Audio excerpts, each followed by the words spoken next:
What's up, everyone? Welcome to Generation Sports, episode 7. We're going to jump right into things, and we're going to start off with talking some baseball and GoinYard. And first thing we have is top 10 players in the league right now. So there's been a couple different lists going around, and Joel Sherman really went a different route. So here's Joe Sherman's list. And what do you guys think of this guy named Mike Trout being third? I don't know. I'd be hard pressed to find like two players in history that are probably going to be better than Mike Trout, let alone this season. Jay, what did you put in our notes? Oh yeah, I think Joel Sherman should be drug tested. I mean, that's the only explanation for that kind of list that he put out. I don't get it. Yeah, I agree. Because if you're going by career stats, then I mean, how are you putting anybody in front of him? Yeah. You know, I mean, the guy is top player in the league every single year. Last year, I don't even count it. You know, it was a crazy year.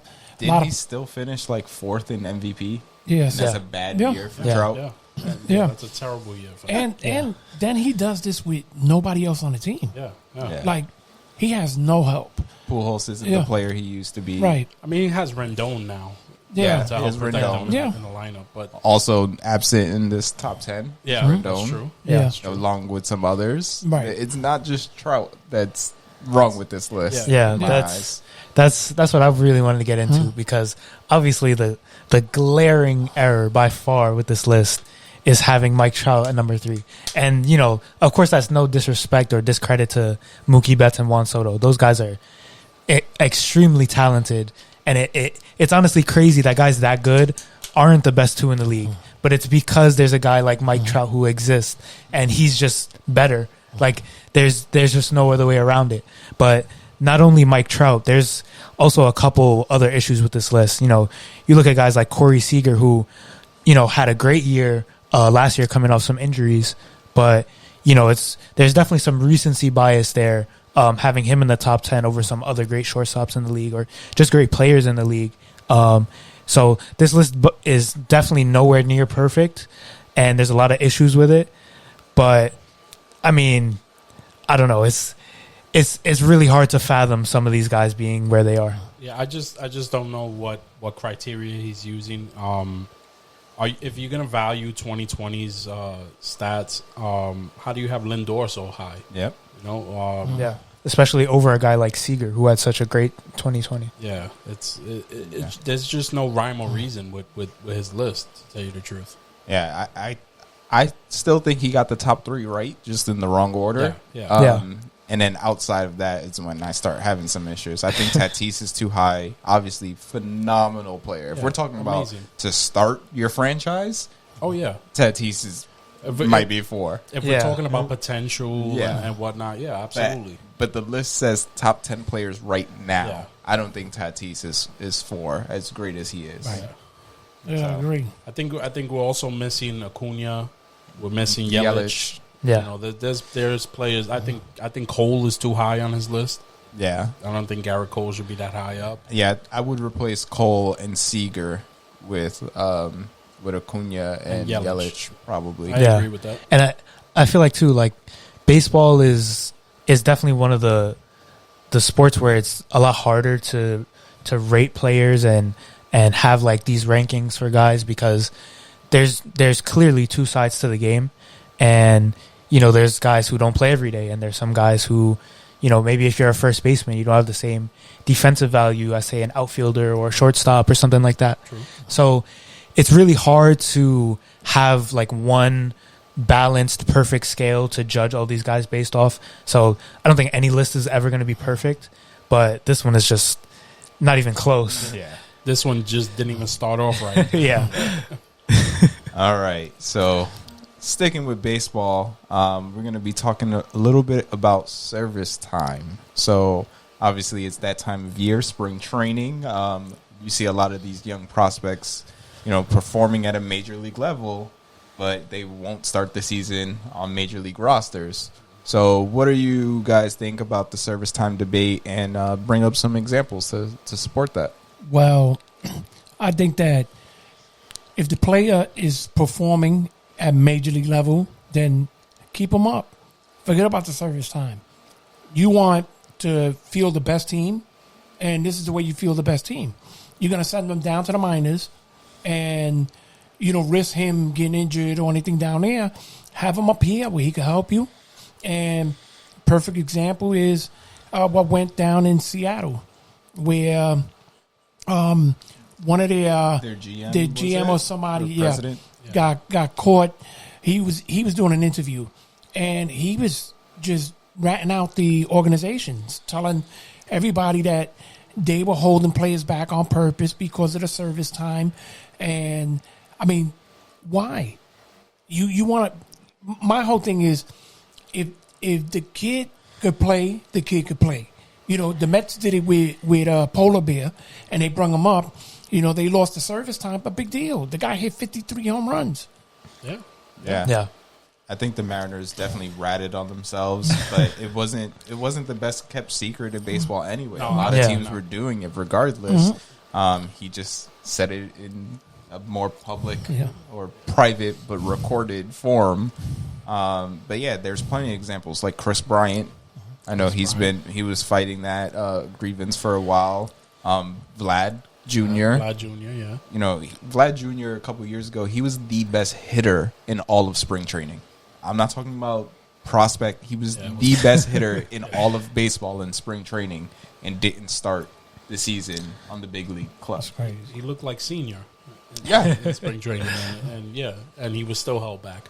I think some of this has it's a trickle down effect from there not being like a salary floor in the MLB also, because you have a lot of the small market teams trying to save money by doing this and having more service time and extra year of their cheap homegrown players.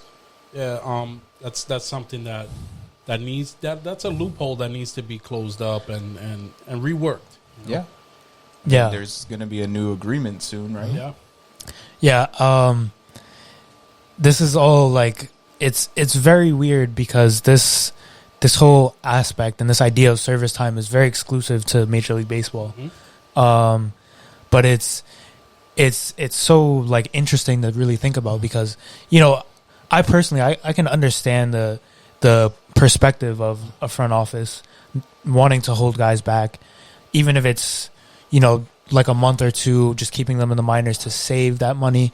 And, maybe if they're a bigger market team, they might be more aggressive going after a free agent with money that they would otherwise have to spend on a guy that they brought up too early in their eyes. But also, these guys are professional baseball players, but they're also human. And, they have bills that they have to pay. And I'm not saying they're not getting paid or anything, but, there comes a time where people need to be, people need to be given credit for what they do on the field.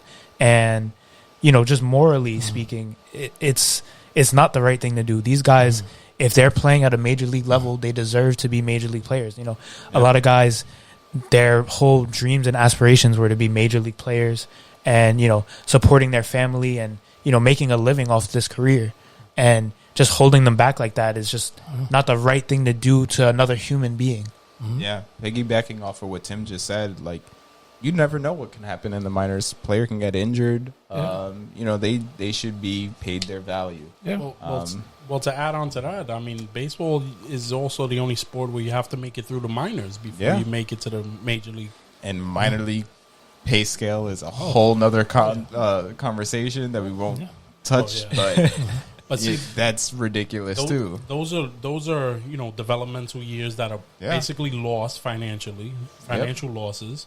Then you come up to the majors, you have another 3 years where it's another, I mean, it's a nice bump up. Yeah, but it's still not you're not not making market value. millions. Yeah. You're making Yeah. hundreds of thousands, which Then- is still livable. But then you hit another couple to a few years of arbitration years, which again, it's a nice bump up in salary, but it's still not, what your open market value. But when you also look at it, a lot of these young players wind up signing big contracts before they're due. Yeah. Just so they can get the money to take care of their family.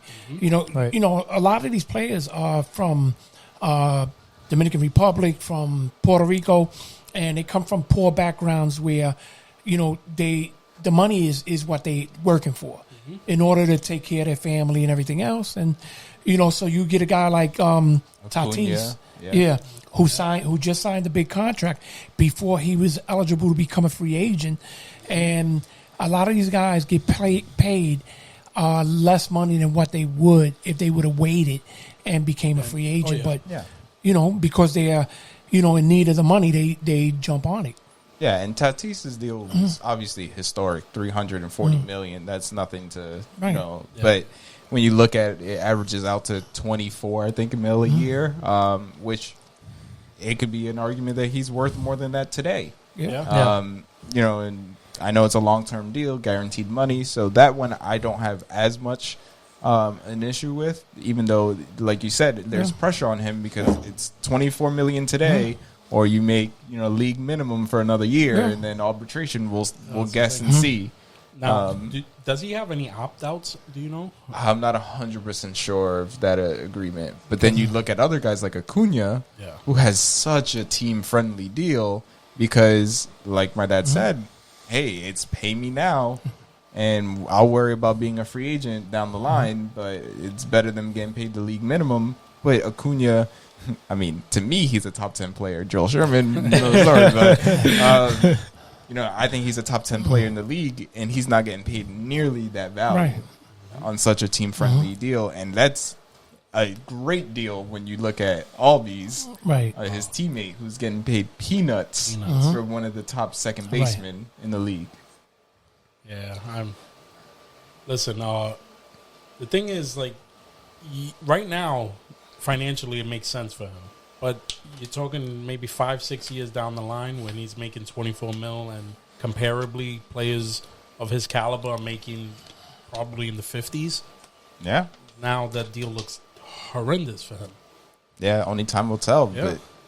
But it does protect him against injuries and things like that. Absolutely, That, I understand that part, but because $24 million is still that's a ton of money per year. I think he can survive on that. Yeah, I'll take it. It's some of the other guys where they're making only a couple mil when they're top 10 in the league or top 10 in their position. Yeah. And they're just forced to sign those team-friendly deals because they need the money now. Do you see any way to mitigate that? I mean, you can change. It's a big ask because, without a salary cap or a salary floor in baseball, it's really tough to get some of these smaller market teams. That rule, in my eyes, is to try to be more competitively balanced for the smaller market teams. But when the big market teams can also take advantage of that, it's a catch-22. Yeah. All right, moving on to football with Take It to the House. So we got a big move in football recently. J.J. Watt going to the Cardinals and teaming up with his old buddy, DeAndre Hopkins. Yeah. That makes our division a lot tougher. Yeah. Niners and Rams. Yeah, I just, I really thought he would have went and played with his brother over in Pittsburgh. But the Cardinals got a good player if he can stay healthy. Yes. Yeah. That's the key. The guy, when he's healthy, he's top 5, but he's got to stay healthy. Yeah. And that's been his issue year after year after year is his health. It sucks that he's in our division and, he's going to be chasing our quarterback around. But, I mean, listen, I'm happy for him. I'm glad that he got out of the situation he was in Houston. Yeah, He wasn't happy there. Maybe this will turn his career around. Maybe he'll have a healthy year and be one of the top defensive players in the league again.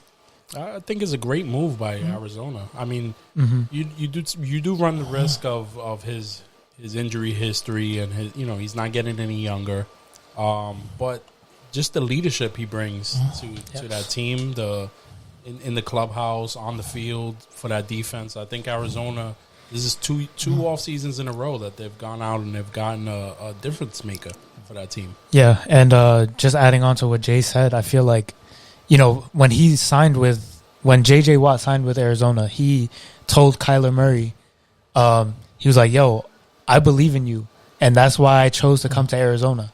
So I think that's just a testament, even, at the end of last season with how bad Houston was and, him apologizing to Deshaun Watson, saying that, we wasted one of Deshaun's years. It just goes to show how good of a leader he is. And whether he's on the field or not, obviously you want him on the field because he's such a difference maker on the field. But just his presence in the locker room, especially with a relatively younger team in Arizona, with Kyler Murray at the helm, I think it's a great move for Arizona. And, hopefully they'll be legit contenders in that division. Yeah, I mean, I think it's I think it is a good move for Arizona, but I think this speaks more about Houston than it does about Arizona. True. Of what a mess Houston has become, where it seems like anyone of value just wants to get the hell out of Houston. Not even just football. Like, oh yeah, everyone is leaving Houston nowadays. Houston, we have a problem. Yes, indeed. Yes, especially in the sports world. But yeah, I think it speaks volume on Houston, and we'll see what. Watson, if he leaves town as well. I know there's been plenty of rumors.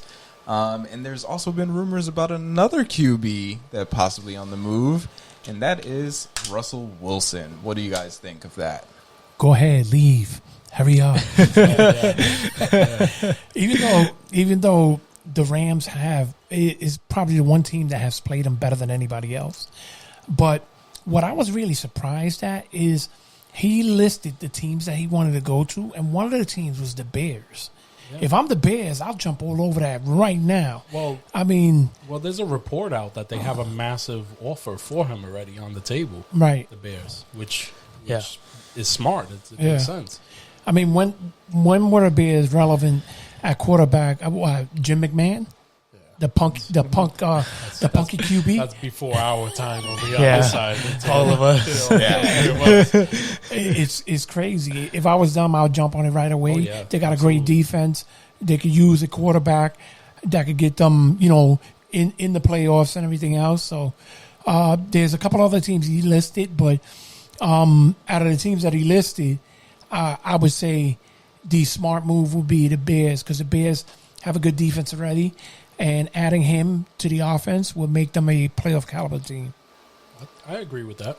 I just want to point out that when was the last time you seen this caliber of quarterbacks on the move in the offseason? Yeah. This has been crazy. I think it's a good thing for the NFL that the players are taking more control. I think it's becoming almost more like basketball, where the NBA, the players really dictate what's happening. Obviously not 100%, but like they have more control of like, hey, I'm unhappy. I want to be on the move. I want to be somewhere where I'm happy, or able to contend and things of that nature.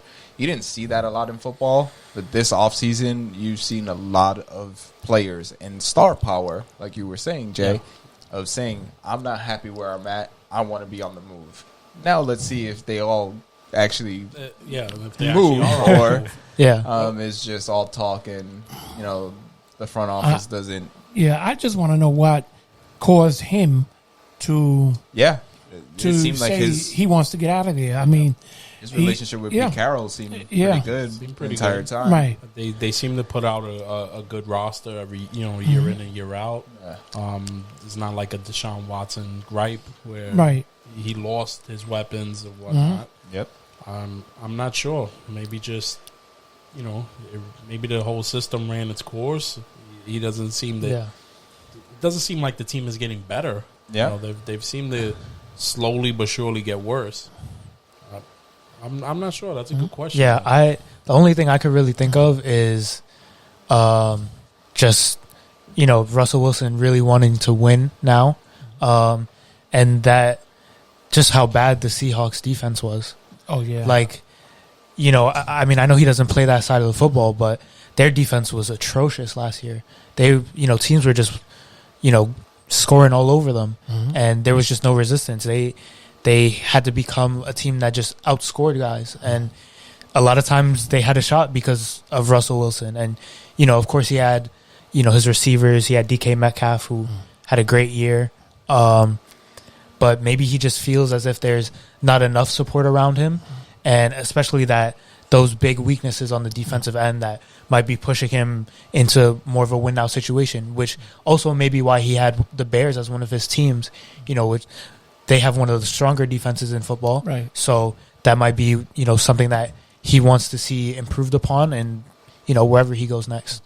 The only other thing is I could think of is because he's not getting any younger, and he probably feels like Seattle's not going to be a top-notch team within the next couple of years. Maybe he wants to win now, so that way he could end his career on a good note.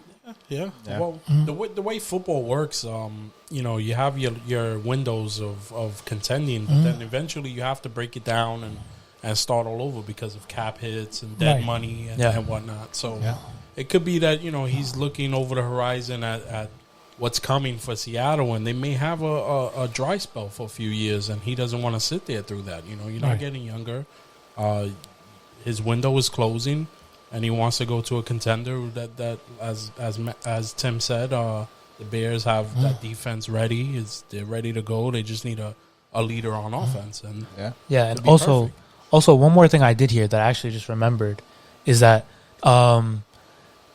Russell Wilson had done an interview like a couple weeks ago, and he was talking about his situation in Seattle, and he mentioned that he didn't really have that much say in what Seattle's front office was doing in terms of free agency and other types of acquisitions for the team, and that could be a big part of it too.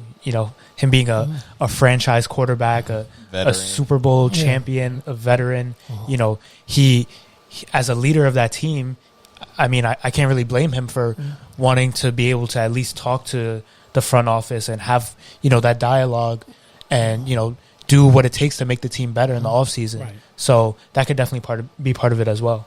Yeah, I think it'll be interesting to see this offseason and how it plays out on which quarterbacks and other stars are on the move.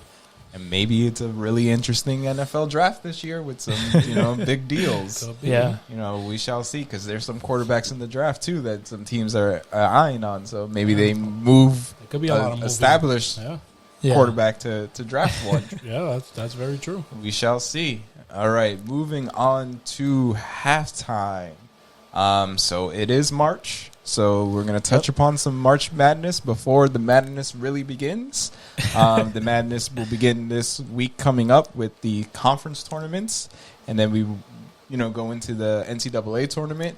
So what are you guys' thoughts of, conference tournaments and NCAA tournament?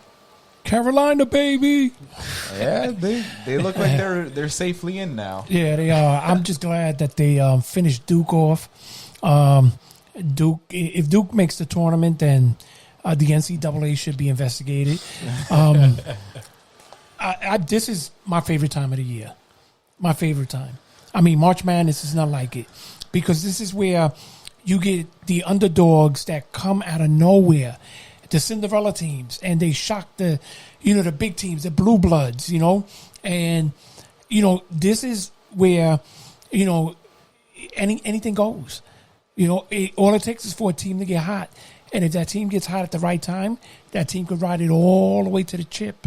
Yep, I think this upcoming week is a week that gets overlooked a lot because it's not the NCAA tournament, but there's always a couple teams, 2, 3 teams maybe that win the conference tournament that shouldn't have won the conference tournament, and that messes up an at-large bid for a team on the bubble. Yeah. So all those bubble teams, their job is not done. Like, even if you're, first 4 teams in right now, not even first 4 out on the bracketology, you have to perform this week at the conference tournament, because there's going to be a team at a mid-major or something that wins the tournament that now the team that led the conference all year, now they are going to get that at-large bid that you were supposed to get. Yeah. So I think this week is really, really important.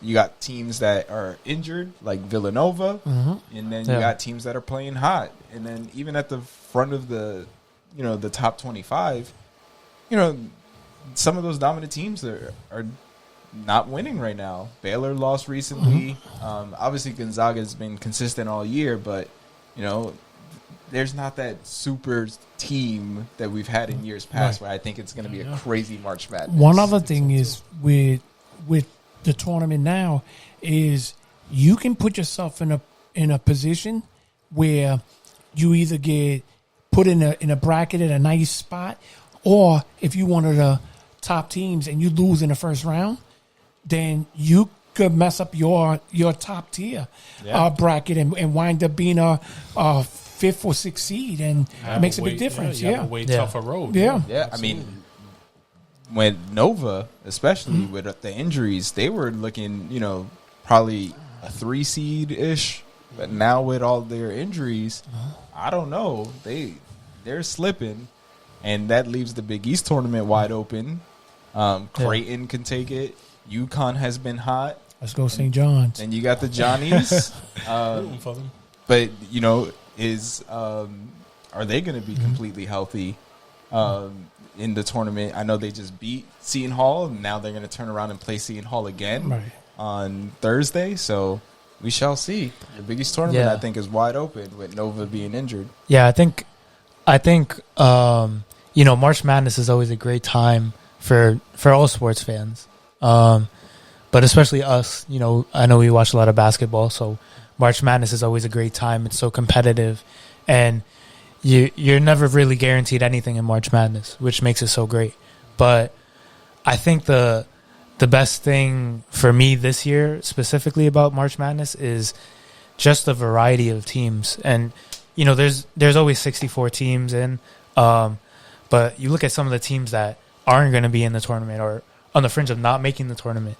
My dad was talking about Duke earlier, and they're just one of many teams that have shown prowess in the years past and just haven't shown up this year. And Kentucky, and granted, this year is very weird and it's a big outlier, and you can put all the asterisks on it as you want, but it just goes to show how this time is very weird, and who knows how consistent teams will be after everything proceeds to some form of normalcy. But it's going to be more interesting to see, because I know a lot of people who may not watch college basketball that much. They might be expecting some teams or some guys to be there to watch during the tournament, and they just won't be there because their team's underperformed, and it just leaves it even more wide open for any team to really, go all in and prove their worth in the tournament. Yeah, this is around the time that I really start getting into college basketball, because you start seeing teams showing up, playing the hardest they can. This is when you have players putting themselves on the map for the NBA draft, starting to climb the ladder and whatnot. Yep. And like you guys touched on, it's a weird year. It's more wide open this year than I've ever remembered. There's no powerhouse, guaranteed team that's going to make it to the Final Four. Maybe Gonzaga might be the closest thing to that. But, it's going to be exciting. I can't wait to see, some of the upsets and the Cinderella teams that are coming out of nowhere.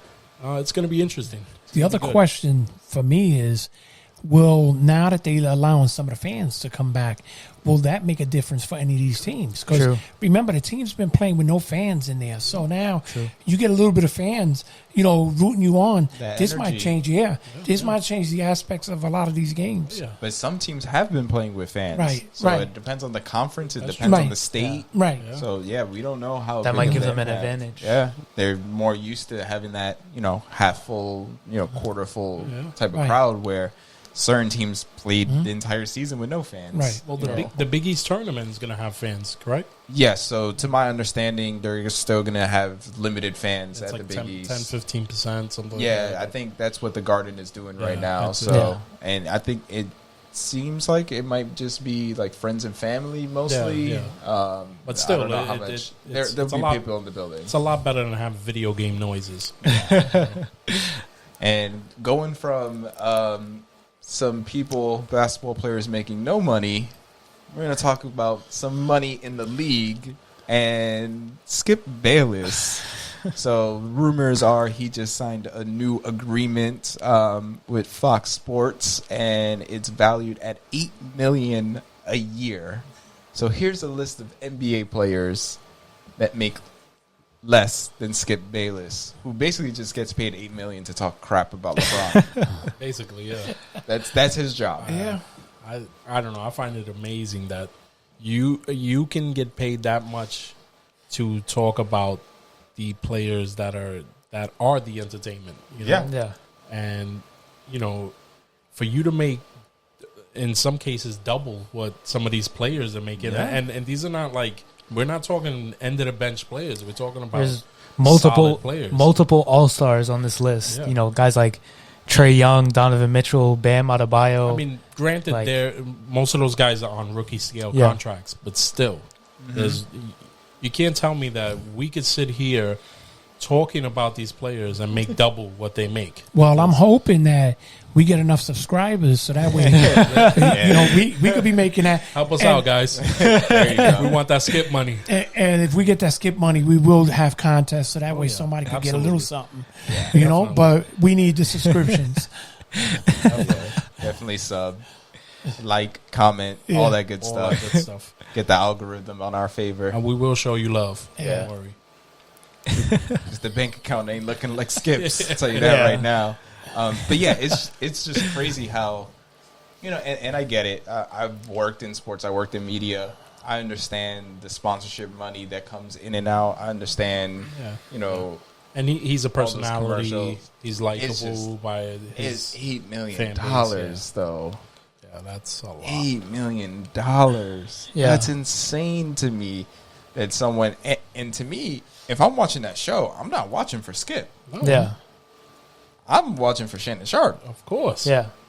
Because he's the more sane one and more entertaining one. Yeah, way more entertaining. Yeah. So right. how much is he making? Yeah, right? Exactly.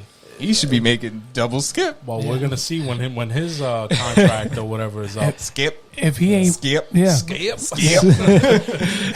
if he's not making double Skip, then he's gonna skip. Yeah. Oh yeah. Oh yeah. And there'll be plenty of suitors for him.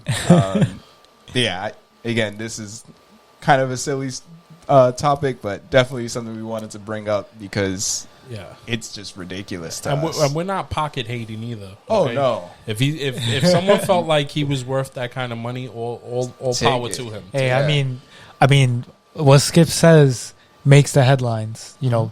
Whether you like it or not, whether it's right or wrong, whether you agree with it or not, it makes headlines, and he gets a lot of publicity around whatever outlet he's in. So at the end of the day, he's a millionaire taking money from a billionaire. There you go. Yep. So we're not hating at all. It's just a big eye opener of how much that contract is. All right.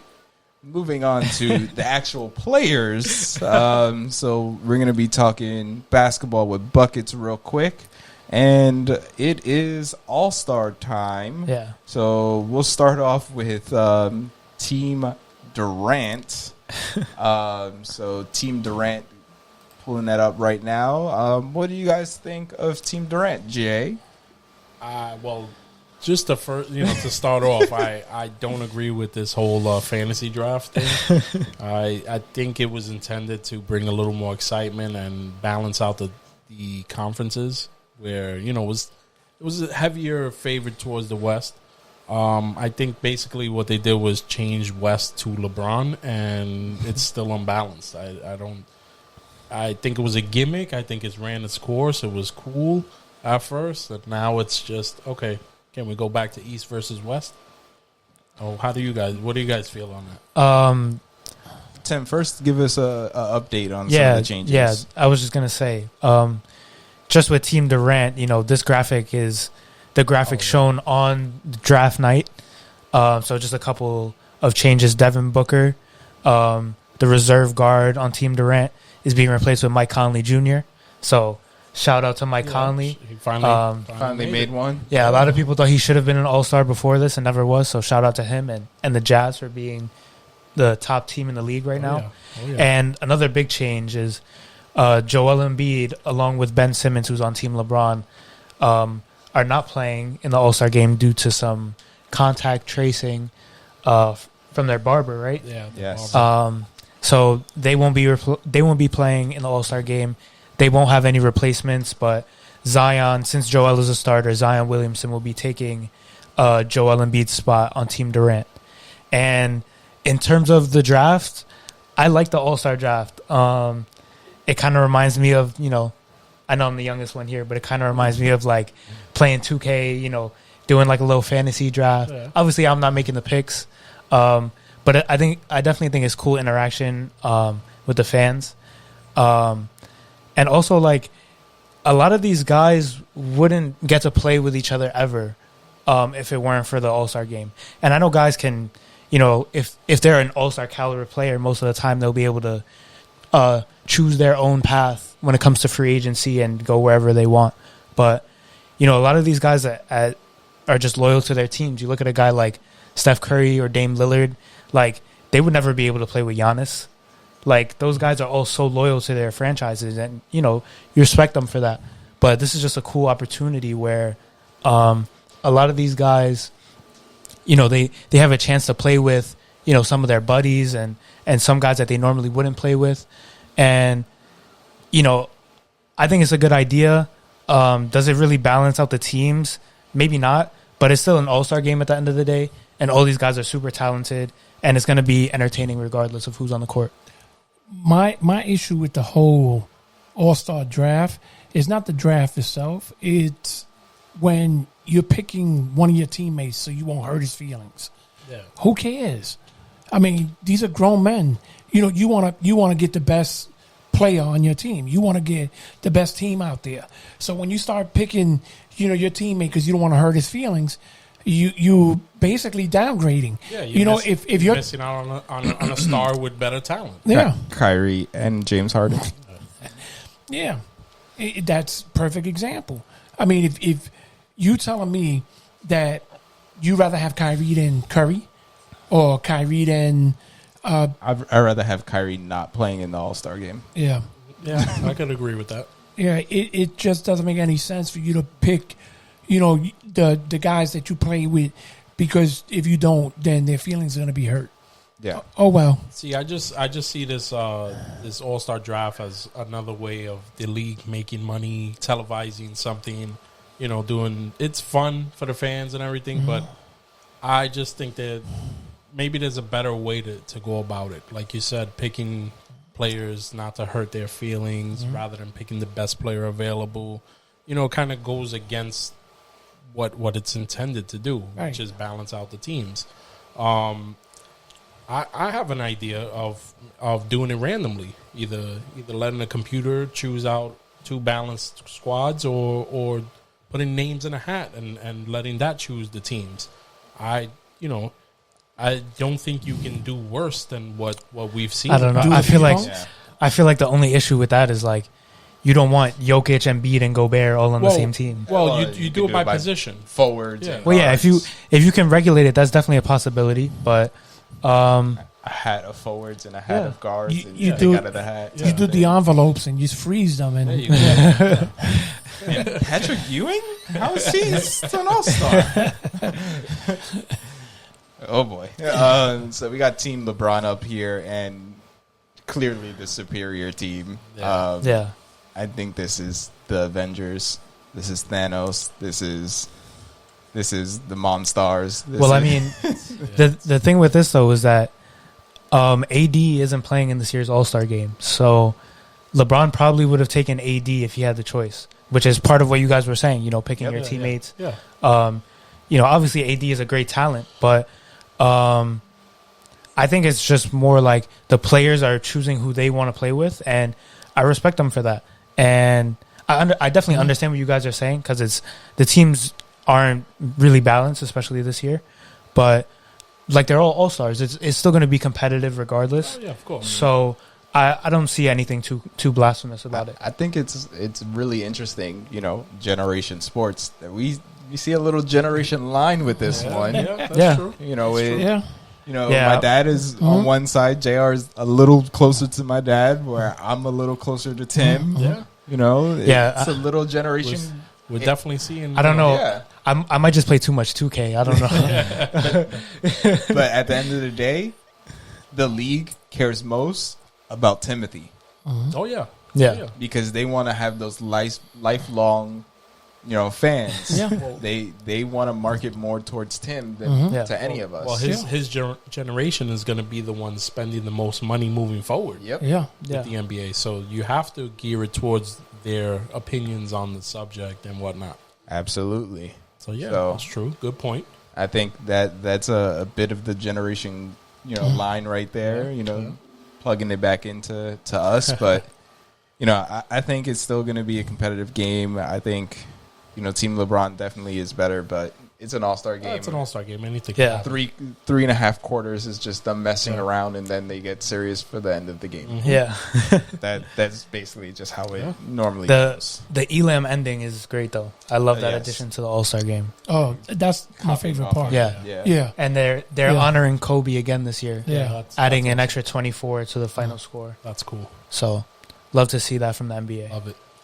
Talking about Kobe, there's been some talks of changing the logo. So the logo is currently Jerry West, but they've been rumors to change the logo to Kobe Bryant. What do you guys think of that? I'll start this one off because The NBA cares most about you? Hey, I didn't say that. All right, that wasn't me. But one thing that I actually learned recently that I don't think a lot of people know about the NBA logo is that the NBA has never outright confirmed that the NBA logo is in fact Jerry West, but it was actually the artist who created the NBA logo that said it. He actually said it was designed based off of Jerry West. So I feel like the NBA's lack of acknowledgement on that subject is the right thing to do, because you don't want to single out one player. And, Jerry West is an all-time great. He's a Hall of Famer. But, it would just be weird to have one player symbolizing the whole league with so much great talent coming in and out.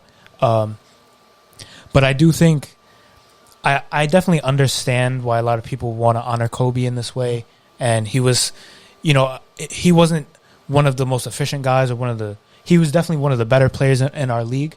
But, his impact on the fans and the people and even other players was by far one of the greatest. And I think that's why I think his influence has brought it to the point where he could even be considered for an honor like the NBA logo. And, I definitely understand why players and other people would want this change. But I feel like the NBA has done a really good job at honoring Kobe and doing a lot to pay homage to everything that he's done for the sport. So I definitely wouldn't be mad if the NBA decided to change this. But if they didn't, I wouldn't be mad either.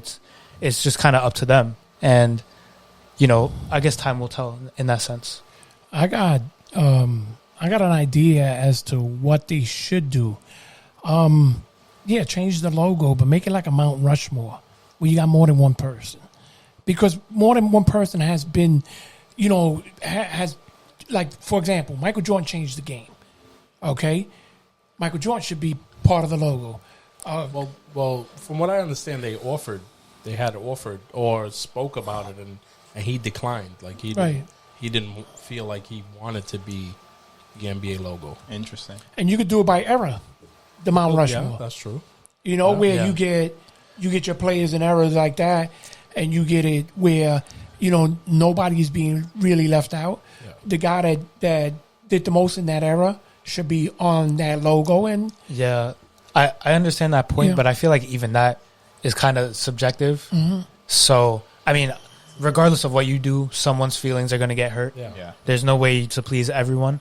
But I feel like leaving it as general as possible would be the best thing to do, just because the NBA is a league that, you know, if you're capable, then you'll be accepted, and that hasn't always been the case. But I feel like the NBA is one of the more forward leagues in that sense. So I feel like just leaving it as a very general logo would make it seem like a very inclusive. Well, to touch on that, you know, keeping it pretty much like anonymous. I mean, everyone knows it's Jerry West, but you know, I think some of that has to be like financial reasons also. Like if you confirm the fact that it's him, now you have to pay. Do you have to pay likeness rights to him? Yeah, you know, for the rest of his life and whatnot. Also, if they were to pick, let's say, a replacement as Kobe Bryant, what would the logo be? Would it be one of his famous dunks? Would it be, you know, his... Yeah, so they put this mock-up that we have up on the screen now, but, you know, obviously this is, I think, a fan or someone putting this together. There's definitely a lot of Kobe, iconic images of Kobe that you could use for a logo. Yeah. Would you put Kobe with the afro or Kobe without the afro? I mean, Froby. Yeah. I'm on the side of no. Yeah. Just don't do it. Don't mess with it. The logo has been that logo for so long. You already honored Kobe with the All-Star Game MVP, you know, changing the rules for the ending of the All-Star Game. And I get it. Kobe was huge for, you know, the league. I understand that. Internationally, he was huge. Very, very popular player. I definitely understand that, especially within the players themselves, within that, you know, brotherhood in that community. But I feel like they've done enough for Kobe. Continue to honor him, but changing the logo, I think, is a step too far. I could agree with that. Yeah, and I also think the NBA is going to continue to find ways other than changing the logo to honor Kobe and all that he's done for the sport. So, you know, I really wouldn't mind it either way, but I just think the NBA logo is, you know, it's been around for so long. Yeah, it's very iconic in its own way. So, I mean, changing it, while the sentiment is great, you know, what you're paying homage to Kobe and what he meant to the NBA, I don't think it's necessarily necessary to do it. All right. Now, heading into garbage time. All right. So we got some exciting topics. Who wants to jump in and go first? I think I'll start, since my question goes along with what we were just, you know, some of the stuff we just spoke about.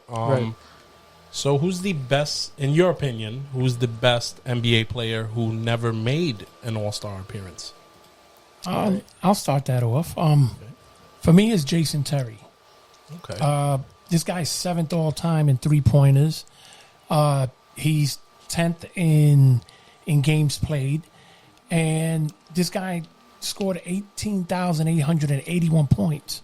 And as you know, he beat the LeBron Miami team, him and Dirk. And he beat him to the point where LeBron is not a big fan of his. To put it lightly. Yes. This guy put up the numbers. He just never really got the opportunity to, you know, he wasn't a popular guy.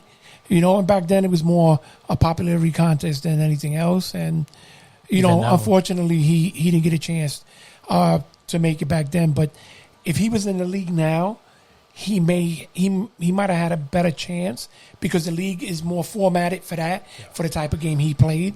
So Yeah, for sure. The ball. Yeah. For sure. That's true. Yeah, Tim. All right, my pick is gonna be Jamal Crawford. Ooh. So, Very good one. obviously Jamal, 3-time Sixth Man of the Year, one of the best to do it off the bench, and he didn't have to come off the bench. He was really talented. Scoring, averaging 20 points a game some year. Just his impact, and even though he wasn't starting games, he was always finishing games. Everywhere that he was at, whether it was Chicago, New York, LA with the Clippers, even Atlanta, wherever he was at, he was always an impact player. He was a very flashy player too, which, will definitely get you some all-star votes, especially nowadays, very iconic crossovers and dribble moves and, just his fancy layups and everything. So I think he definitely would have been entertaining to watch in the all-star game. And, he definitely put up the numbers to deserve at least some consideration for some all-star recognition. That's a really good one. I'm going Lamar Odom. Nice. I think he was a transcending player. He was, a point forward at times. Before that was really even popular. Yeah. He was a big hybrid, yeah. So, he really filled up the stat sheet. And I think that's something that, you look in an all-star, somebody's not one-dimensional. No, he never had a 20-10 season, but he had 15, 10, and 4, I think. Yeah. So, he's putting up numbers everywhere. He was a pretty good defender as well. He wasn't going to win Defensive Player of the Year, but I feel like there wasn't any glaring hole in his game where he was a solid player for that team and putting up big numbers on successful teams. And I think that plays into some of that all-star voting as well, as how successful the team is. And when you look, he's like a prototype for a lot of the all-stars now. Yeah. A guy like Julius Randle. His Exactly. game is pretty much, as similar as you can get to Lamar Odom. Yeah. I think Odom's biggest problem was that he played a lot off the bench and not starting, and it might have hurt his chances. But, I mean, he put up the numbers that he should have been at least an all-star once. Yeah. My pick will be Cedric Maxwell of the Cornbread. Celtics. Yeah.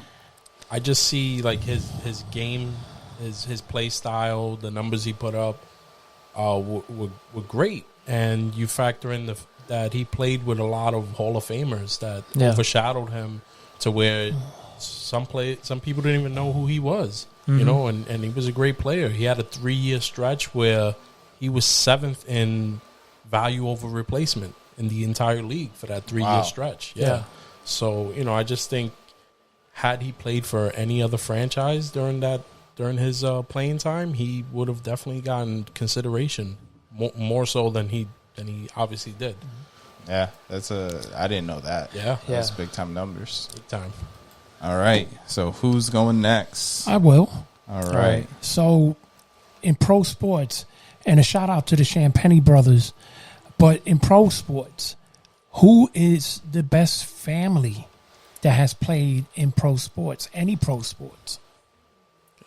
Let's start. All right, I'll start then. Okay. I'm going with the Upton brothers. I know they haven't had the biggest numbers in the majors. Justin had great years. BJ had a few great years. But the fact that BJ was drafted number 2 overall, you think you would have the bragging rights in the household, being the second best player in that year's draft. And then a few years later, your brother's like, number 2? You let someone beat you? I got drafted number 1 overall. That's just insane to me that both brothers went 1 and 2. Obviously, it would have been even crazier if it was the same draft, but even a few years apart, that's insane to me, the talent that those two guys have. Yeah. I mean, you can probably compare them to the Ball brothers in basketball. You go, what was it, 2 and 4? 2 and 4. Yeah, it's pretty close. I mean, not as impressive, but it's still up there. I think my family, though, I'm going to go with the Mannings. You have Eli, Peyton, and Archie, 3 very, very good quarterbacks. Two, the sons outshine the father, but still, you got 3 amazing arms there in one family, and that's pretty crazy. I don't think you'll see something like that for a long time. Yeah, I'm pretty sure they got some younger Mannings that are putting in some work too. So that's just true. continuing that legacy. That's true. Yeah. Very true. Yeah. My family though is the Grant family in basketball. Okay. Ooh. You talk about, I grew up a Bulls fan, but obviously not in the Michael Jordan era. I'm a youngster, so.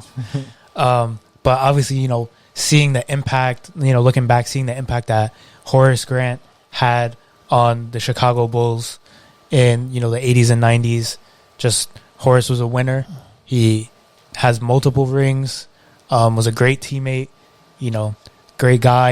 And Harvey was a great player in his own right too. But he didn't have all the jewelry that Horace had. So got a little bit outshined there. Literally. Yeah.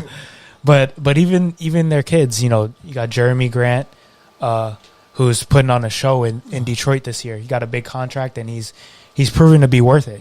He may be on the move soon too. Yeah. And he's in conversations for most improved player because he's made a super huge jump after leaving Denver. And even Jerry and Grant had a little stint in the NBA, and he's been around the league for a while, and who knows if he'll get another chance, but just the continuing that legacy and the multiple generations, we love generations over here. Yeah. So Facts. just seeing how that has progressed, that's definitely one of my favorite families in sports. Okay. Well, my pick is the Griffeys. Ken Griffey Sr., Ken Griffey Jr. Can't go wrong with those Yeah. two. I mean, Ken Griffey Sr., the Big Red Machine. I mean, they were dominating. Back-to-back Yeah. homers. Yeah. And then Ken Griffey Jr., I mean, if you want to look at the sweetest swing in baseball, By just far. watch videos of Ken Griffey Jr. And the guy was, to me, the most talented player that I had seen in years. This guy, he was so fluid in the outfield, defensively. He had speed. He had everything, complete game. If it wasn't for injuries in his career, his numbers, I think he would have broke just about every record. Everything, Yeah. But not to leave anybody off this list, Reggie Miller and his sister Cheryl. Oh, That's a good one. Yeah. that is a huge one. And let me There's tell some you, good stories with that one, yeah, too. let me tell you a funny story. There was a story where Reggie Miller had a great game. Oh, yeah. He had a monster game, and he was bragging about it. Yeah, he dropped I think 50 Yeah, or he something dropped. like that. Yeah, I don't remember how much he dropped. And then Cheryl said, "Oh, really? I just dropped 100." Yeah. Talk That's about a tough car ride. Matt was talking about one-upping your siblings. How Yeah. about that? Yeah, right. Yeah, that's And when you talk about women in basketball, she opened up the door for all the women in basketball. Yeah. I That's a mean, big one. she was phenomenal. She was ridiculous. I mean, a scoring machine, and I think she made Reggie a lot better than what he would have been. yeah. That's Yeah. true. Even the Griffeys had some good stories. Yeah. When they went back to back, they argue who had the better home Yeah. run. There was rumors that Senior grounded Junior Yeah. Yeah. in the outfield for calling him off. Yeah. It's crazy playing, with your father and everything. So, yeah, all great families, all great. Tim, you want to go next? Yeah, sure. So, recently, Shaquille O'Neal, Shaq was on the Dan Patrick show, and he named his top 5 guys that he thinks could drop 81. Of course, Kobe dropped 81 a few years ago, and Shaq's 5 was Kyrie Irving, Steph Curry, James Harden, Devin Booker, and Kevin Durant. So my question to you guys is, who out of these 5 do you think is most likely to reach that 81 plateau, if any, and who would you add on to this list? All right. Steph Curry, to me, is the no-brainer in this group, just because if he's in the building, he's in range. And that's the easiest way to get to 81 points is knocking down the 3 ball. So I think out of this list, I think I go Curry, and the person left off this list would be Dame Dollar. I think he has the long ball. Obviously, not the percentages that Curry, but he has ridiculous range. And especially right now with some of the injuries, he's carrying that team. Obviously some of the role players stepping up, but any given night he can take over. Yeah, I agree with that. The player that I would choose out of the 5, again, I think based on talent, I would go with Kevin Durant.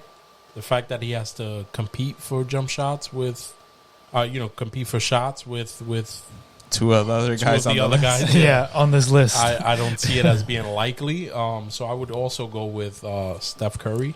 I just see him as when he's hot, it's like you have to guard him in the locker room. He can make it from anywhere in the arena. And my guy that I think that isn't on this list that could potentially be someone is Trae Young. Trae Young is a guy that's in the Steph Curry mold. I think he has the opportunity if he has a game where he's hot. I think his team is going to feed him the ball and try and make it easier for him to get there. I think Trae Young. He also gets to the line a lot. Yeah, that too. Well, out of the group that he mentioned, I would say again Curry. I mean, he's lights out. The best shooter out of all of them, and the other thing with Curry is he's playing on a team without one of his Splash brothers, so he's needed more to do more scoring. So yeah, I could see that happening. The one guy that's not on this list that I would add is Luka. Yeah. Okay. Luka's another guy. Yeah. Good outside shot. He gets to the line a lot. I mean, Luka's the type of guy that when he's hot, he's unstoppable, So, and he got the other thing is he got the height and everything. So to get off his shot, Yeah. All right. So if we're thinking about this just individually for each player, out of these top 5, I would go with KD, just because I think his ability to score is the most effortless, and he's the hardest to guard. He's definitely the hardest to guard out of the 5, which is crazy to say, seeing this amount of talent. And it's also pretty crazy that Devin Booker has the highest career high out of all 5 of these guys. But anyway, if we're talking about like a team setting and how the teams are put in place right now, I would definitely go with Steph. Just because there's been numerous occasions where he probably could have dropped 80, but he sat out the fourth quarter because they were just blowing the team out.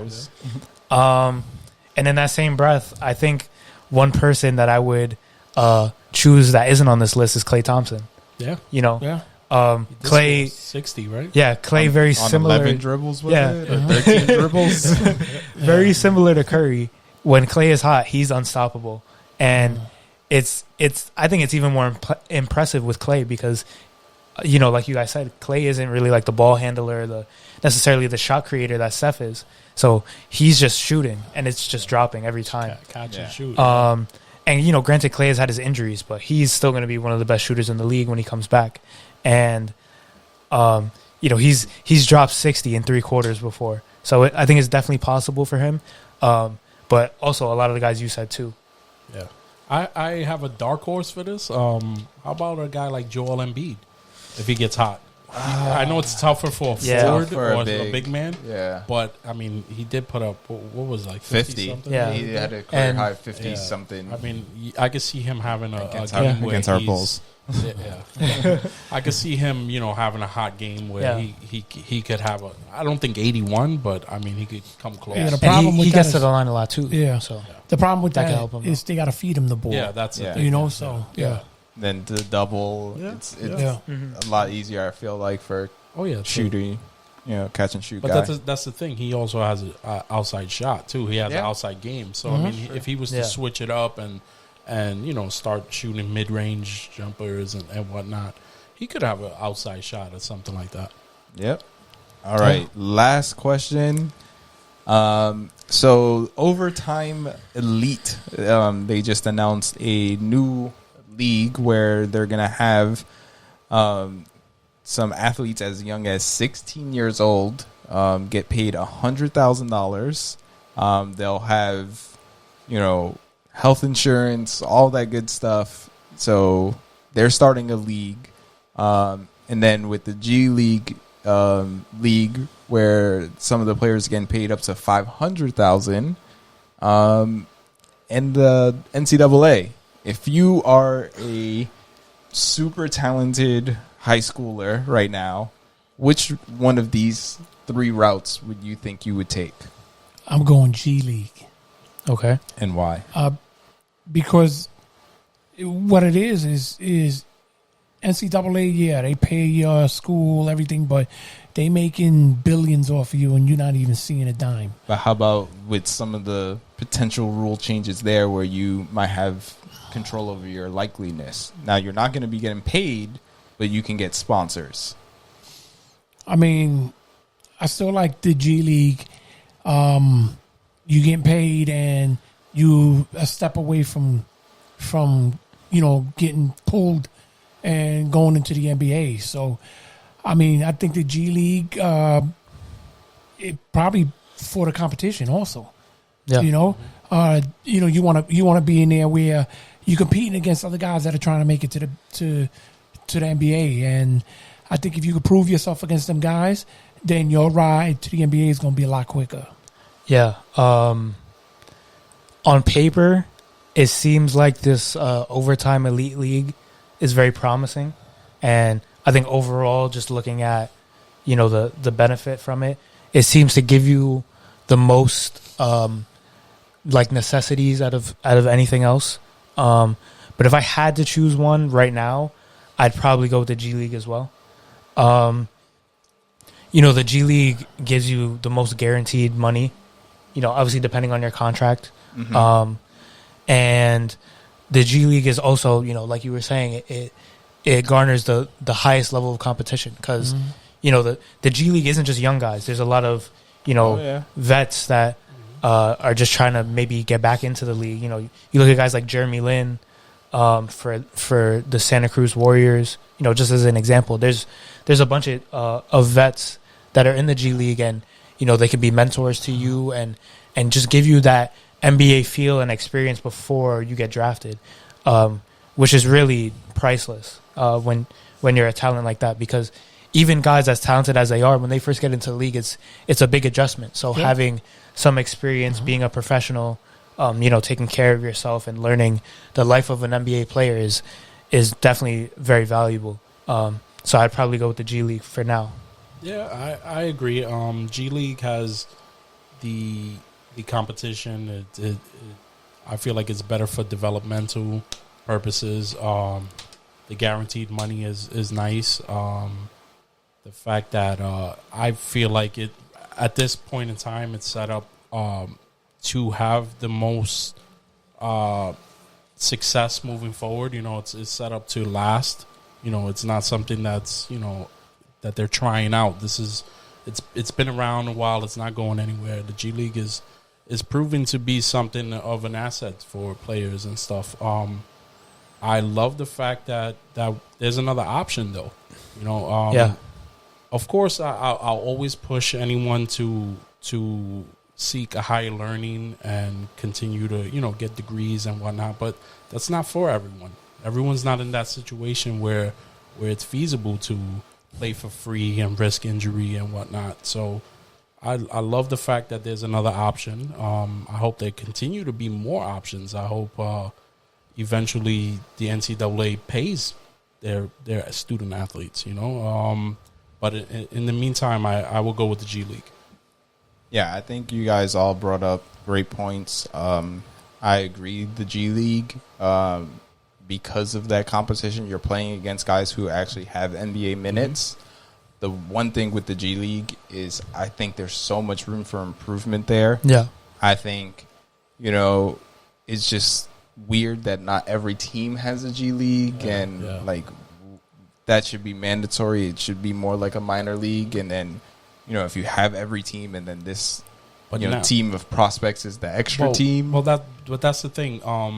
So now with the G League teams, like your team could have a G League team, but the players on that team are not necessarily your players. Yeah. So that's why I think I think they need to transition that almost more like a baseball minor league. Yeah. I agree. To have that full benefit. And again, if I was making decisions at the NBA, I would do that first, and then I would expand the NBA draft to 4 rounds.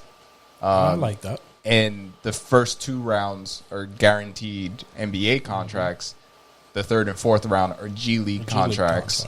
And then you eliminate the one and done rule in NCAA, and you can draft high school guys. I like that. Yeah. So, because right now there's already a G League draft after the NBA draft. Yeah. Like a month or whatever after, there's a G League draft. So it would be closer to baseball. You know, you got high school players being drafted, and you know it's going to take them a little longer, a little more developmental time. Yeah. But then you can also get a phenom like Yeah. Zion would have been a top pick out of high school. He didn't even have to play at Duke. So a guy like that, you can still draft in the first round and have him straight in the league, or you can find a dark horse, in the 3rd or 4th round out of high school that after a year or 2 in the G League, they're putting up big numbers in the NBA. Yeah, and I also think one of the big things with the new Overtime Elite League is that, it's very new. So we don't have a lot of experience with it. And, as Jay was saying, the G League is already, established. It's proven to work in a lot of cases. So, if this Overtime Elite League works, then it could by far be the best of all the choices, because it gives you a lot of resources and, an education. It gives you like necessities that you might need to live and, be on your own. And it also gives you some experience and some money just, to live and become a professional before you get drafted. And you can start a lot younger. Yeah. I think the entry is 16 Right. the Overtime League, which is huge for high school. Yeah. I think it's less so for professional, where G League is more for professional, Right. post high school. It could be like a stepping stone Yeah. of some sort. I think the biggest thing that you miss out not going to school, to college, is you don't have the opportunity to play with some of the better coaches like Coach K, Coach Williams, guys like that know how to coach their players and get them prepared for the next step. But also a lot of G League coaches either were NBA coaches or go on to be NBA coaches. You look at guys like Nick Nurse. He came out of the G League like a lot of the Raptors players did. And, they had that camaraderie and they came up together and they ended up winning a championship. Mike Miller, former coach of the Knicks. Yeah. He was the Westchester Knicks coach as well. But, I think having the options is a big step, because the NCAA was broken. Yeah. And I think this forces NCAA to rethink some things. And, the more options, the better for the talent, and they can make the decisions. The other thing that they miss out on is, who knows how many people are watching G League games? How many people are watching Overtime Elite games whenever that comes out? Everyone's watching Duke, North Carolina. Yeah. It's true. It's true. But they have to do a better job of promoting these leagues. Yeah. Yeah. Maybe get a still streaming young. service to sign up and that'll give it a shot. happen if you start getting all the talent. That'll happen. Yeah. Oh, yeah. I mean, Overtime has, I think it was over 1 billion views a month. Wow. On their social media platforms. So, Yeah. obviously this is the one leak that we haven't seen yet, but they have plenty of eyeballs already. So Yeah, there's interest. They definitely have the foundation to be a very good competitor, or even just good in their own right. But time will tell. This is very new, so we'll see how it all ends up. All right. Thank you, everyone, for tuning in to another episode of Generation Sports. We'll catch you again in about 2 weeks. Until next time, peace. See you guys.